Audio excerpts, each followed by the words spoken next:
बड़ी बातें यहाँ पे सामने निकल के आ रही है और सारे बड़े दिग्गज जो है उनकी तरफ से काफ़ी पॉजिटिव और थोड़ी बहुत नेगेटिव भी जो है बातचीत सामने आई है।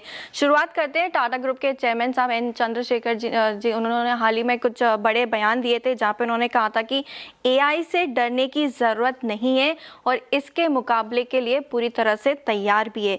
सुंदर पिचाई साहब की बात करें जो कि गूगल के सीईओ है, कल ही उनकी तरफ से बयान आते हुए दिखा था जहाँ पे उनका कहना है कि एआई की रेस में भारत की जो पोजीशनिंग है वो काफ़ी स्ट्रॉन्ग है, यानी भारत इस टेक्नोलॉजी रेस में पीछे नहीं है बल्कि आगे रहने की क्षमता है वो भी रखता है।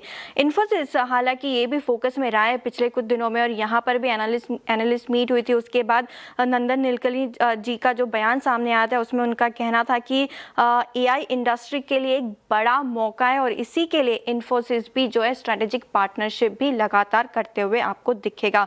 वहीं सलील पारेख साहब जो कि इन्फोसिस के सीईओ है, उनका कहना है कि इनफैक्ट उन्होंने तो अनुमान दिया है इंडस्ट्री का जहां पे 2030 तक एआई इंडस्ट्री के लिए $400 बिलियन का अवसर जो है वो सामने आ सकता है।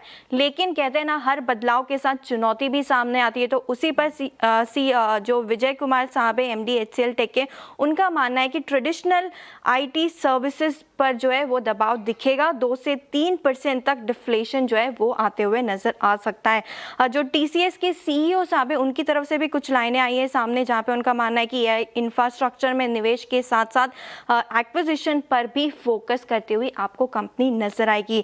टेक महिंद्रा के सीटीओ साहब श्याम अरोड़ा जी, उनका भी बयान सामने आया। उनका कहना है कि SaaS software as a technology जो है वो बना रहेगा लेकिन वर्क फ्लो और बिजनेस प्रोसेसिंग जो है वो तेजी से बदलते हुए दिखेगा। और लास्ट में क्वालकॉम के जो सीईओ साहब उनका कहना है कि जैसे इंटरनेट की दुनिया बदली थी वैसे ही एआई अगली बड़ी ताकत सामने आती हुई नजर आएगी। तो साफ है एआई सिर्फ टेक्नोलॉजी नहीं, पूरी दुनिया अब इसे बिजनेस के तौर पर देखती है।